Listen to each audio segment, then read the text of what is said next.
What's up, and welcome to The Greatest Teacher of All Time, where I, Quincy Dawson, highlight teachers' philosophies, strategies, and personalities. Today, I've got Brittany Alfred here. What's up, Brittany? Hey, Quincy, how are you? I'm good. Thank you for being here with me today. I appreciate being asked. Yeah, definitely. I mean, you are the teacher of the year. I had to bring that teacher on. Oh, thank you. Yeah, so Brittany, you are a 6th to 8th grade teacher, right? For English Yes, as a sir. second language? Mm-hmm. Okay, and how long have you been doing that for? Well, this is actually my first year doing English language learners, but I've done 6th through 8th grade for the past 5 years. Okay. And what classes? English language arts. I've only done that content. Okay, so now it's English as a Mm-hmm. second language. Nice. Mm-hmm.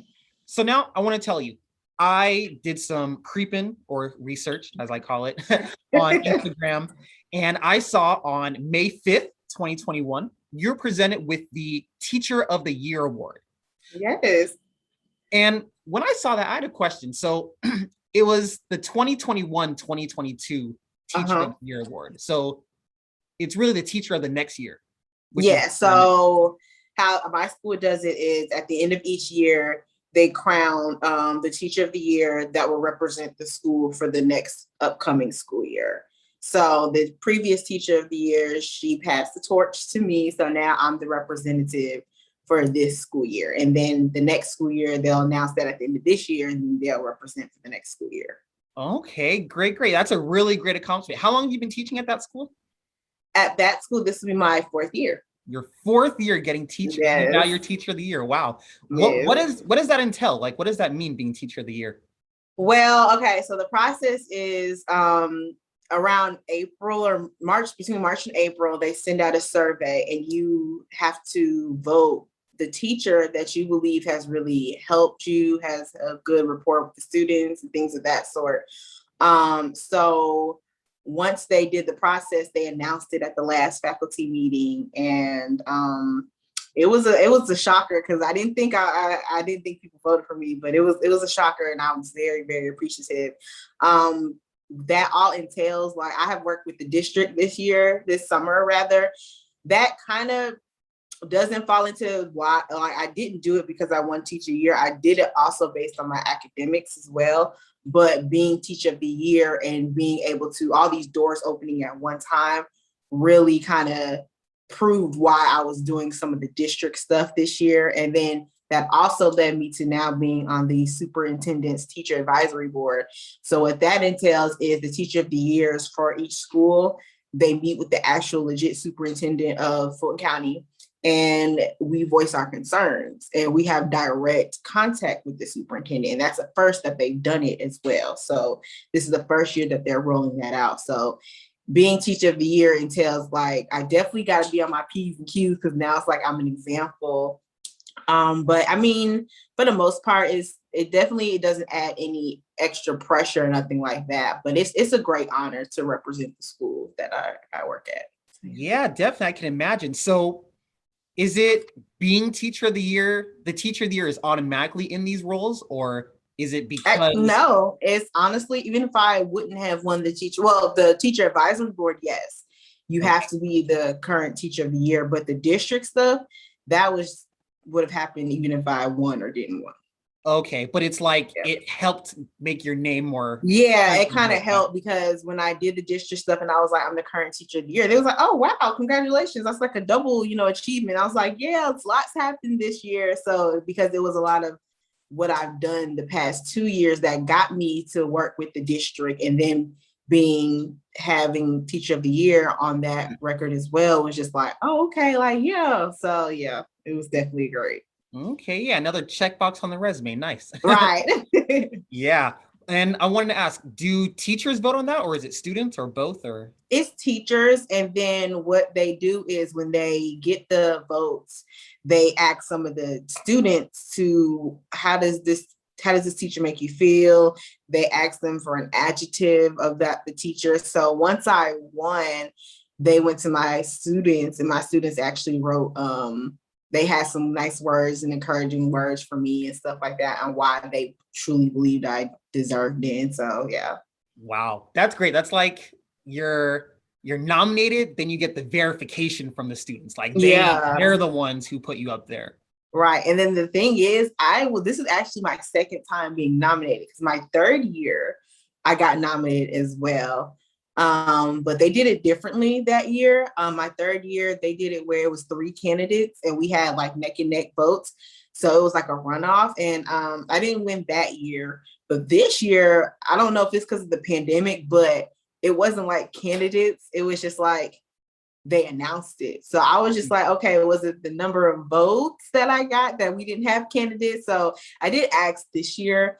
And they were just like, well, the number of votes you had, it really wasn't no candidates. And I was like, oh, really? So I was so surprised by that, because it was definitely different than they've done it in the past. So I was like, oh, okay, well, I'm honored. And it's funny because after I won, all these teachers was like, Alfred, you know who voted for you? I said, you did? Like, I didn't even know, y'all, you don't even talk to me in the hallway. So I didn't think you was paying attention to me. And they was like, no, you do a lot. You do a lot. I was like, well, I was crying. I think I cried for like a week. Yeah. I mean, that's it. Like, I think it's well-deserved Teacher of the Year. Thank you. Yeah. Another reason why I think it's well-deserved that you're Teacher of the Year is because students love you, right? Yeah. Like, I've never been to your school. I've been around you. I follow you on Instagram, and your kids love you. Like, yeah. You talked about how you get your students to come to class. You had students make TikToks with you. Can you tell me a little about that? Like, how do you get that rapport with your students to be that type of? For me, I'm really big on engagement. Like, I hate a boring classroom. I hate a classroom where I'm lecturing the entire time and y'all are not talking back to me. So relationship building is always key for me. My own philosophy is a student can't learn from somebody who they don't connect and respect. Mm-hmm. And so I start off the year like, hey, I respect you as a person. Just because I'm your teacher and an adult does not mean I trump you. That means you got a certain respect for me, but I'm also going to give you a certain respect. And you don't have a lot of teachers that do that. And I also start the year off with like, okay, how do you want me to teach you? What is your best way of learning? Do y'all like discussions? Do y'all like a open classroom? Like, I actually have those conversations at the beginning of the year. And then I can be a little strict, like I'm no nonsense. And I think a lot of kids gravitate to structure. So once they see, okay, Miss Alfred is structured, she does not play, it builds a sense of respect. They might think I do too much at first, but then they're like, oh, she cares. So once I build that respect, I also let them know like, hey, I'm your advocate. I really believe in what Rita Pearson says about every child needs an advocate and every child needs a champion. So I'm that champion rooting them on to be champions as well. So that's how I start off the year, with the structure. And then I build the relationships. One student, his mom threw him a surprise birthday party at Red Lobster. I came. Miss Alfred, I can't believe you're here. Like, if there's an away game, basketball game, my students are into sports, I'm there. Like, I feel like if I want what I need from them in the classroom, I have to support them outside the classroom. And so I make sure I'm there for them. Like, I have students that call me, they're out of middle school, they're in high school now. Miss Alfred, I need to talk. This is what's going on in my life right now. And I'm like, okay, what's going on? Okay, I'm here. I take them out to brunch. Like, hey, let's meet up for brunch. Of course, I get parents, but I go above and beyond. And I remember my professor telling me, this is a profession where you can't care. And I'm like, why? Like, what do you mean? And they said, because you can't save every student. You can't. And I haven't been able to grasp all the students. I did like maybe 98%, but there's always that one who's just, you always got that one that doesn't fully 100% cooperate, but I don't take it personally. I don't know what they got going on at home. And so I really feel like I see a version of the kids in my classroom, but I don't know what they are experiencing when they leave my classroom or before. So I can't take it personally. And then I don't hold grudges. Some teachers be like, oh, you made me mad yesterday, I'm not talking to you for the whole week. That was yesterday. It's a whole new day. And I've had students be like, I thought you were still gonna be mad at me. Why? Sweetheart, that was yesterday. Why? It's a whole new day. Like, it's a clean slate. Like, I tell them all the time, this class is what you make it. So you come in here on 10, that's 10 energy you're gonna get from me. But if you come in here ready to go and we can have fun at the same time. So I really think what gets me to connect with these kids is the fact that I show them respect up front and let them know, hey, I respect you. You're going to be an adult soon, so I'm gonna respect you as such. I don't triumph over you just because I'm your teacher. And I feel like if more teachers did that, the engagement and teacher relationship wouldn't be so low as it is. Okay. I definitely get that. And yeah, I've heard other advice from teachers who say things like, oh, don't smile until December. Like, no, you got to show who you are with all this stuff. Yeah. I mean, I've had teachers who, Alfred, I think you're too nice to them. And I said, I don't think I'm too nice. I think what I am is I'm not a dictator in a sense that's really bad. I set my respect, I set my expectations, and I'm fair. You can be my favorite student, I'm gonna still call home. You're gonna still abide by my rules. But I have to show them that I'm willing to respect them as well. And they be like, I shouldn't have to ask them twice. Yeah, you shouldn't have to ask them twice, but how'd you ask them? You got to really think about that. If they're getting yelled at home and shut down on their parents, they're going to shut down on somebody who is not family to them. So you have to maneuver how you handle these kids. And I got teachers who've told me, you lighten up at the end of the year. They hate you throughout the whole year. Why? So they can act out in my class? No, I don't. I feel like what you get is what you give. And so if I'm giving you this negative energy, I'm going to get negative energy back. And I like my piece too much. Yeah, I definitely get that too. I want to get back to you being teacher saying you're too nice to students, right? But it's about the way you do it. I want to get back to that in a second. But first, I want to talk about something else I saw on your page. It was something where you were like feeling down one day. So students came to your class to like eat lunch with you or something like that. Do you remember what I'm talking about? I think so. Yeah. Okay. So I think, was it that last school year? I think it was. But with that, okay. that really showed me that, oh, you really have this two-way relationship with your students, right? Where you're able to reach out to them when they're feeling bad and they're able to reach out to you when you're feeling bad. Yeah. I feel like in my experience teaching, I was good at relationships, but I always set them up to be one way where like they would feel comfortable coming out to me, but I would never share certain things to them, right? So I want to know, do you share everything with them? And like, how do you know when to stop? I don't share everything with them because there does have to be a boundary of teacher to student and even adult to child. So I can't share my whole personal life with these kids, but I do share my 8th, 6th, or 7th grade experiences with them. And what I mean by that is, okay, me teaching 8th graders, they're about to go into high school. They're all over the place, emotionally, hormonally, everything, identity-wise, everything. So if they come to me about a certain issue, whether my personal beliefs or not, I have to be appropriate and I have to be an adult and a teacher at that. So, but what I do is I tell them, okay, well, when I was in 8th grade, I was dealing with that too. Like I was dealing with being nervous. I was dealing with peer pressure. I was dealing with everything you're dealing with. And I might not can tell you my personal experiences, but I can tell you this, everything that you do from here on out, you might have to face later. So be mindful of the choices that you make now. So for me, it's like, I let them know, hey, I've been there. Like, just because I'm older than you doesn't mean I don't understand what you have going on. And if we're honest, these kids are going through a lot more stuff than we did in 8th grade or 6th or 7th. They got some adult problems now. And it's sad to see, but it's just like, if I let them know, like, hey, I know what you're going through. I've dealt with this. And some stuff I'm like, hey, I've dealt with that as an adult too. But XYZ, I let them give them their advice the most appropriate way. If I ever feel like there's been some instances where, whoa, you can't tell me, please don't tell me no more. I'm a mandated reporter. I have to report things that do not sit well with me. And I've let students know, and I even tell them from jump, do not tell me anything I'm gonna have to report. I can be your guidance counselor. I can be your advocate. I can do all that. But if it's something that I have to report, you might as well not tell me because I'm gonna report it.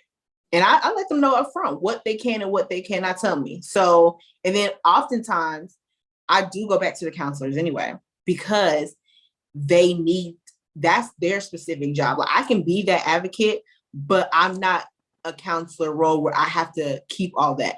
I go to the counselors like, hey, Jenny told me this today, and I do want to see if she can bring it up to you, but somehow try to discreetly bring her to your office and let her open up to you. The counselors know how to do that. And then later on, they'd be like, Miss Alfred, I talked to Mr. So-and-so or Miss So-and-so today about what I told you about. I'm like, oh, really? What happened? Why you do that? And they'll let me know, and they'll be like, they feel better.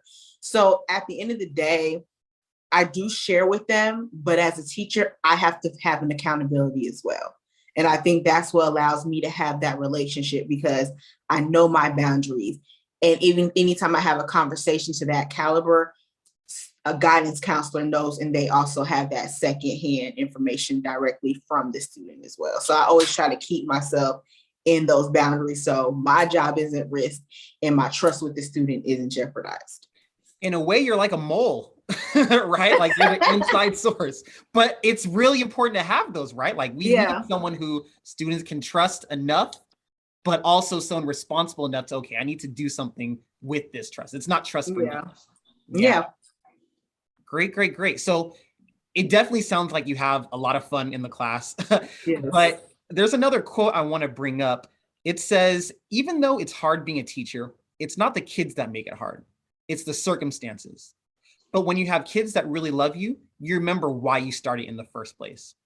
So with these stories that you're telling me about your students, it sounds easy to remember why you love teaching, like why you do it every morning. Yeah. But can you tell me, like, what are some of the distractions that you think teachers might have that may make them forget? Really a lot of outside forces. Like it can be sometimes it's not, most of the time it's not the kids.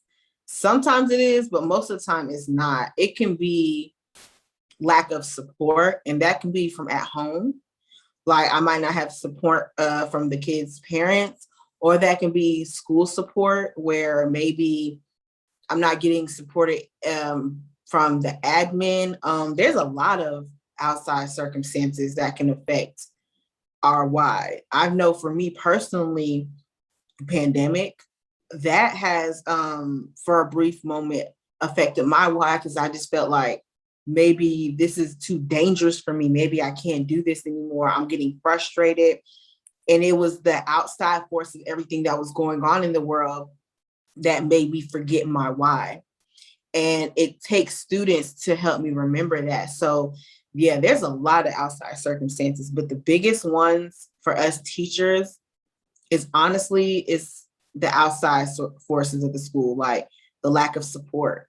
And it goes from admin to parents, to be honest. Can you, I'm sorry, can you maybe tell me what that type of support looks like? Like, in a sense, your job is to stay in this classroom, teach English. Like, what more do you need?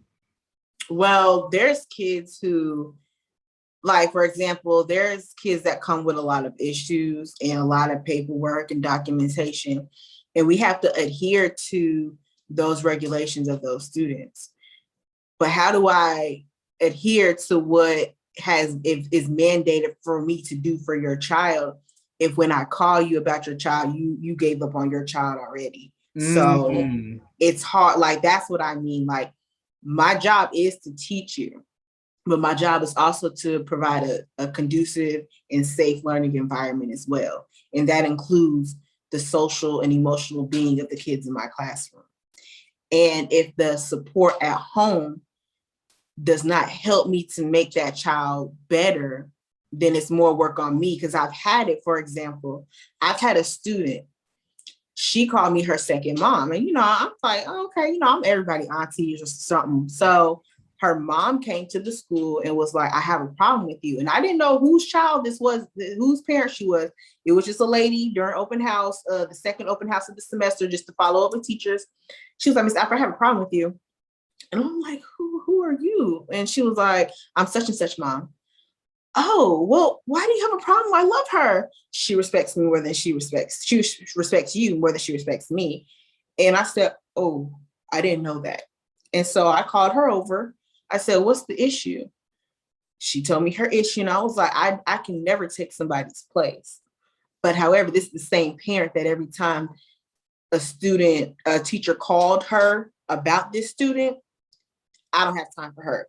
I don't care. I got other stuff to think about. I'm just going to ship her off to her dad.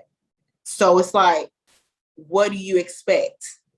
Like, if you're not giving me the support to help your child because you gave up, that makes my job harder, especially for those students who are not trying to listen in the classroom. It's like, hey, little Johnny's acting out again, mom.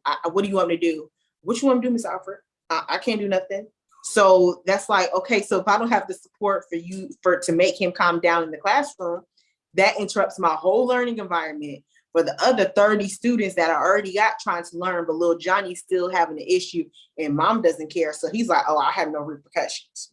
Then that goes back to the school too, because there's some schools who they don't want to discipline the kids. They feel like it's a lot going on right now, but it's like, okay, they still need some type of discipline. So really, it's the outside forces of our classroom. If the parents aren't involved and the administration is not involved, what can we do after that? Because what support do we have to help these students? Yeah. And I like how you gave like a good definition of support, right? Like if I am helping your student become a better person, a better learner in the class, you need to do something to that extent at home, right? And I think it's like a parent would think of it in a way where I'm not just helping my kid learn to act right or act accordingly. I'm actually helping his teacher. I'm helping their boss. I'm helping their future partner. Like it's all a group effort for support. Yep. Yeah. So if that's the support we need from parents, what's the type of support you need from administration? Like what does that entail? So that entails, I'm trying to think of a better word, but for a lack of a better word, discipline and and consequences. And the reason why I say that is because a lot gets swept under the rug where, okay, I send you out because you disrespected me or you're messing up the classroom and I can't teach. So I'll send you somewhere. They'll come back. I'm sorry, Miss Alfred, and sit back down. So there's no consequences for what they're doing, so support for me, and that's not even just consequences.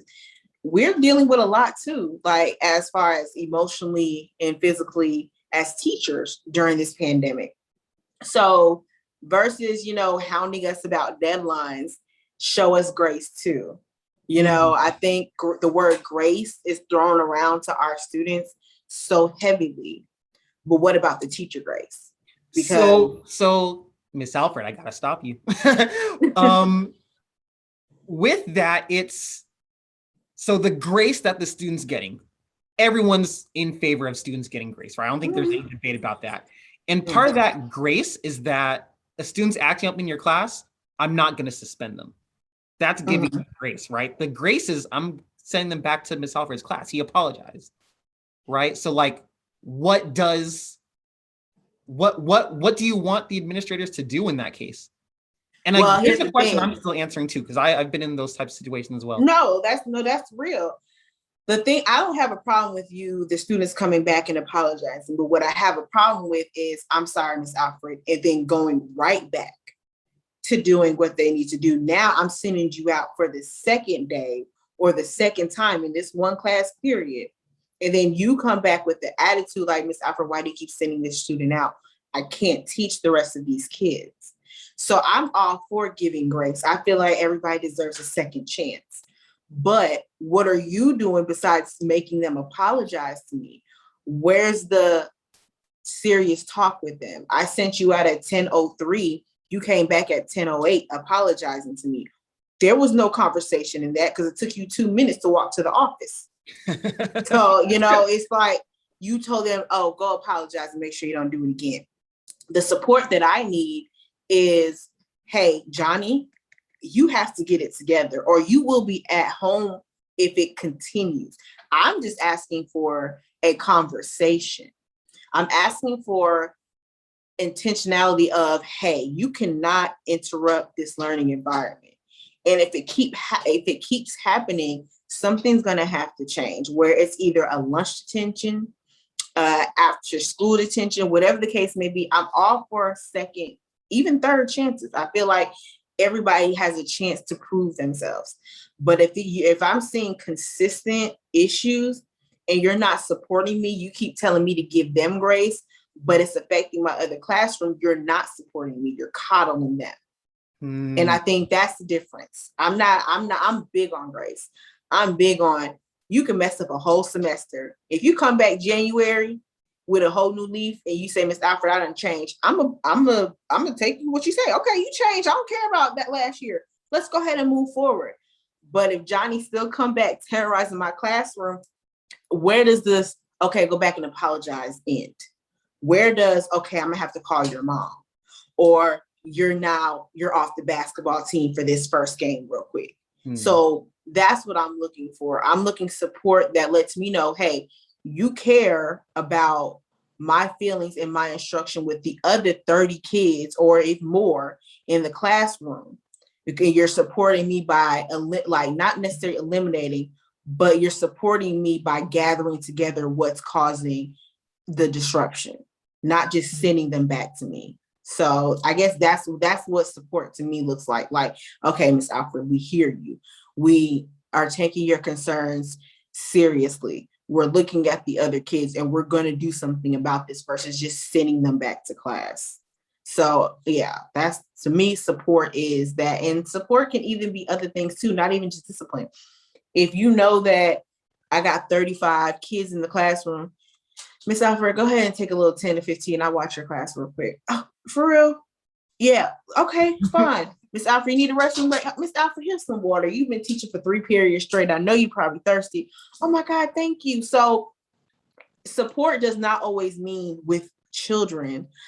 Support me as in, you know that I'm working my tail off and loving these kids and giving my energy to come here in a pandemic every day. So support me even by little things, even a note like, Miss Alfred, you're doing so well today. I see you. I appreciate you. That supports my morale of coming into the building. So it's not even, support just does not mean discipline. It means acknowledging that I'm still here and that you see me still doing well. So support, it goes on different spectrums, but the biggest support that I'm seeing that I feel like us teachers need right now is for a lot of the students getting back accustomed to the school rules and just making sure that consequences match. And the reason why I say match, because sometimes consequences do not match the action. So making sure that the consequences match what the action is fairly. Yeah. And thank you. That was great. Like, I think it's great that we now have a definition of support on the parent side and also from administrative side. Because we always hear like, we need support. But I feel like a lot of times parents or administrators don't know what that means. So thank you for that. Brittany, you have a lot of great ideas about education. You've been in the classroom for a while, teacher of the year. You're on the teacher advisory board right now. Yes. What's next in terms of Miss Alfred? Like, what's next for your education? Well, I'm actually completing my master's, my 3rd degree in curriculum and instruction. So what that entails my end goal is to be a superintendent of a county. The reason a lot of people was like, well, just go into leadership, go into your leadership role. I feel like there's a lot of leaders who don't know how to operate a classroom. I see a lot of leaders who was in the classroom for like a year or two. They went on and got their master's. Now they're leading. And I feel like a good leader goes through the trenches and then looks at all aspects.